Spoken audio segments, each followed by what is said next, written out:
Right Telangana deputy CM Bhatti Vikramarka మాట్లాడుతున్నారు. ఇప్పుడు live చూద్దాం.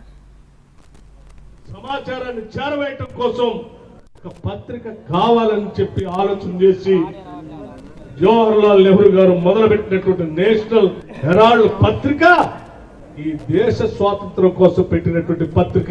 ఇది ఎవరో వ్యక్తిగతమైనటువంటి అవసరాల కోసం పెట్టినటువంటి పత్రిక.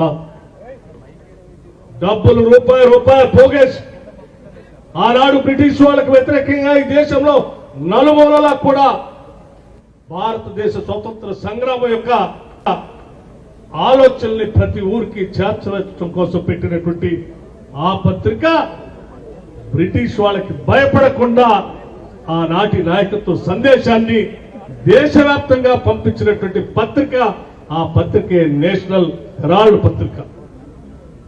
ఆనాడు బ్రిటిష్ వాళ్ళకి భయపడకుండా మన నాయకత్వం ఇచ్చినటువంటి సందేశాన్ని నలుదిశలా వ్యాప్తి చేసినటువంటి హెరాల్డ్ పేపర్ కూడా భయపడుతుందని వాళ్ళు ఆలోచన చేస్తే పొరపాటు ఈ సందర్భం చెప్పదలుచు.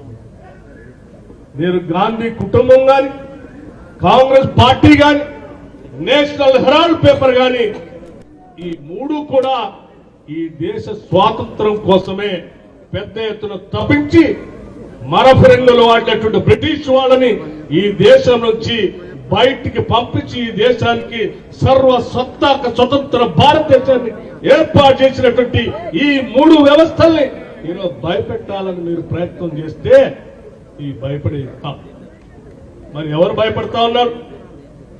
ఎవరు భయపడతా ఉన్నారయ్యా అంటే ఇవాళ బీజేపీ భయపడతా ఉంది, కేంద్ర ప్రభుత్వం భయపడతా ఉంది.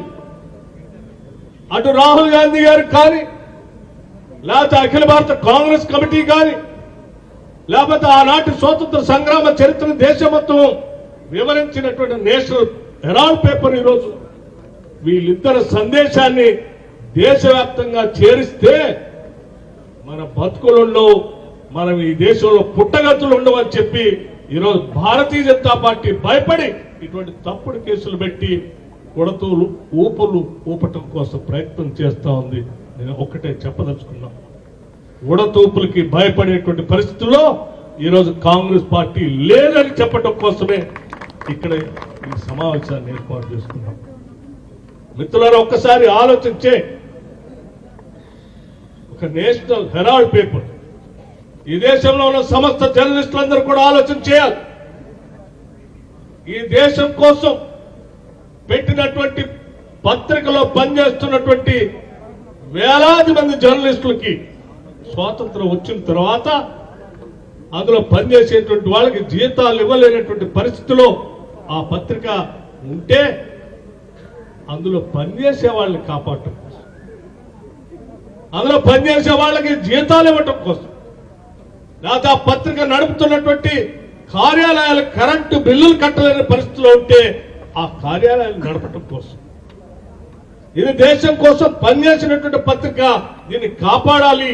ఇందులో పనిచేసేటువంటి వాళ్ళు త్యాగమూర్తులు, వాళ్ళందరికీ కూడా జీతాలు ఇవ్వాలనేటువంటి ఒక ఉన్నతమైనటువంటి ఆలోచనతో ఆనాటి కాంగ్రెస్ పార్టీ ఒక నిర్ణయం తీసుకొని ఆ పేపర్లో పనిచేస్తున్నటువంటి వాళ్ళకి జీతాలు ఇవ్వటానికి, కరెంటు బిల్లులు కట్టడానికి కాంగ్రెస్ పార్టీ రూపాయి చందా వేసి వచ్చినటువంటి డబ్బులతో వాళ్ళకి జీతాలు ఇస్తే అది తప్పని ఈరోజు ఎన్ఫోర్స్మెంట్ డైరెక్టరేట్ తో కేసులు పెట్టి ఛార్జ్ షీట్ చేపించి మీరు కార్యాలయాన్ని పిలిపిస్తా ఉన్నారే, ఇది న్యాయమా? సమస్త జర్నలిస్టులు ఆలోచన చేయాలి. మీకోసం ఈరోజు కాంగ్రెస్ పార్టీ నిలబడి మీలాంటి తోటి ఉద్యోగస్తుల కోసం రూపాయి చందా వచ్చిన దాన్ని ఖర్చు పెట్టి మీ అందరు నిలబెట్టింది.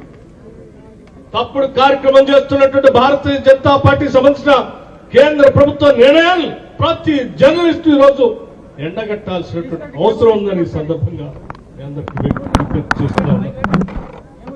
ఇవాళ మాకు తెలుసు నరేంద్ర మోడీ గారు భయపడతారు, భారతీయ జనతా పార్టీ కూడా భయపడుతుంది.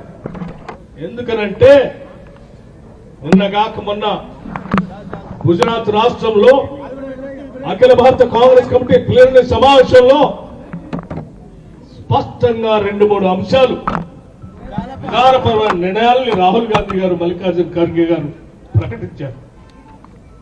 ఒకటి, మా ప్రభుత్వం అధికారంలో ఉన్నటువంటి తెలంగాణ రాష్ట్రంలో సోషియో ఎకనామిక్ పొలిటికల్ కాస్ట్ సర్వేని సమగ్రంగా మెటిక్యులస్ గా జరిపించి ఆ కుల గణన ద్వారా ఆ రాష్ట్రంలో ఉన్నటువంటి అనేక వర్గాలకు సంబంధించిన సమాచారాన్ని పూర్తిగా సేకరించాం.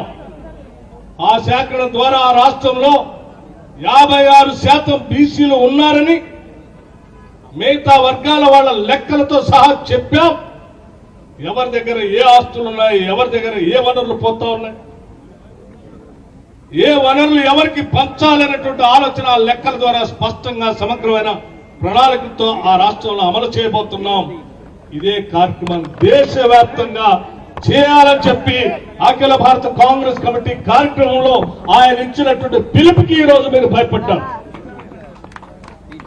తెలంగాణలో జరిగినటువంటి కుల గణన దేశవ్యాప్తంగా మమ్మల్ని చేయమనంటే మా మిత్రులు అదాని, అమ్మాని లాంటి వాళ్ళకి దోచి పెడుతున్నటువంటి కోట్లాది రూపాయలు ఈ దేశ ప్రజలకు పంచాల్సి వస్తుందేమో. దేశం మొత్తం కులగణన చేయాలి అనంటే దేశంలో ఉన్నటువంటి అనేక మంది, కోట్లాది మంది తాడిత పీడిత బలహీన వర్గాలకి సంబంధించినటువంటి వాళ్ళందరికీ వనరులు పంచాల్సి వస్తుందేమో. అలా పంచాల్సిన పరిస్థితి వస్తే మేము లేకపోతే కార్పొరేట్ సంస్థలతో బతుకుతున్నటువంటి ఆ సంస్థలో మా పార్టీ పరిస్థితి ఏమైపోతుందని భయానికి ఈరోజు అటువంటి సందేశం దేశవ్యాప్తంగా చేరకుండా ఉండాలనేటువంటి ఆలోచనతో ఇవాళ రాహుల్ గాంధీ, సోనియా గాంధీ గారి పైన కేసులు పెట్టి ఈ దేశంలో క్యాస్ట్ సెన్సస్ జరగకుండా చూడాలనేటువంటి ఒక పెద్ద కుట్ర ఈరోజు దేశంలో జరుగుతుంది. ఆ కుట్రలో భాగమే ఈరోజు ఈడీ ద్వారా పెట్టినటువంటి కేసు. అంతేకాదు మల్లికార్జున ఖర్గే గారు ఇంకొక పిలుపు కూడా ఇచ్చారు. దేశవ్యాప్తంగా మాకు ఈవీ మిషన్లు కాదు, బ్యాలెట్ పేపర్ కావాలని అడిగారు. ఈ దేశంలో బ్యాలెట్ పేపర్ లేకుండా ఈవీ మిషన్ల ద్వారా మీరు చేస్తున్నటువంటి దురాతల వల్ల దేశంలో ఉన్నటువంటి సామాన్యులందరికీ కూడా ప్రజాస్వామ్యం మీద నమ్మకం పోతుంది.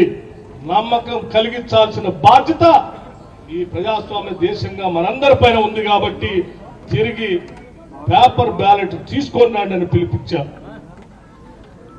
మూడో కార్యక్రమం, గుజరాత్ రాష్ట్రానికి వస్తున్నాం, హాస్కో నరేంద్ర మోడీ అని రాహుల్ గాంధీ గారు అక్కడ కేక వేశారు. ఈ మూడు అంశాలు ఈరోజు బీజేపీకి భయపెడతా ఉన్నాయి, కేంద్ర ప్రభుత్వాన్ని భయపెడతా ఉన్నాయి. ఆ భయానికే ఇటు గాంధీ కుటుంబం పైన ఇటువంటి తప్పుడు కేసులు పెట్టి వాళ్ళు అక్కడ భయపెట్టి కూర్చోబెడితే,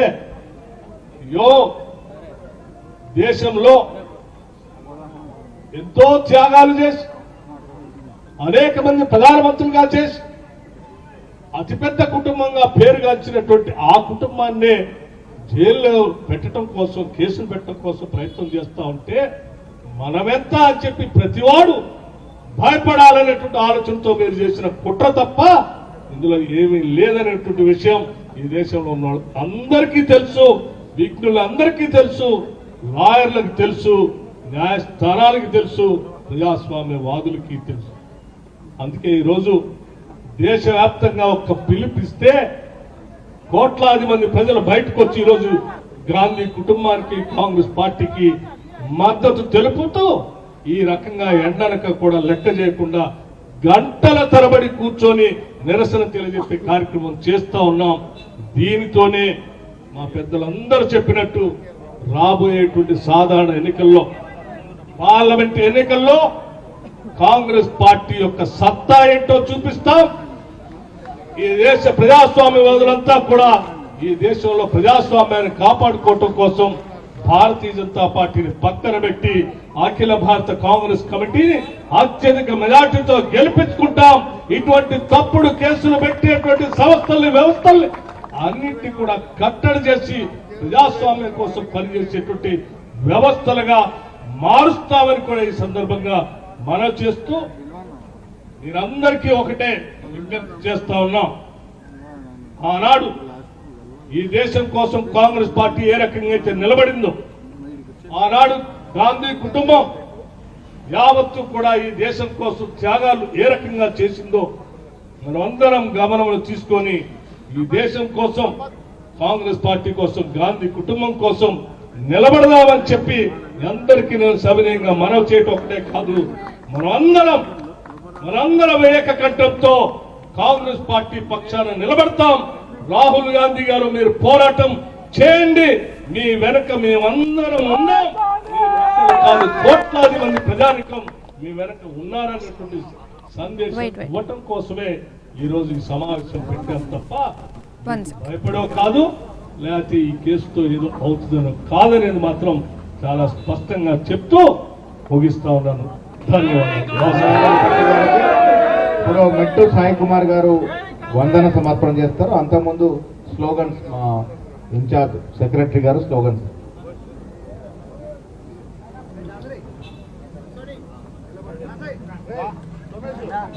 मोदी तेरी तानाशाही नहीं चलेगी, नहीं चलेगी। मोदी तेरी तानाशाही नहीं चलेगी, नहीं चलेगी। मोदी बीजेपी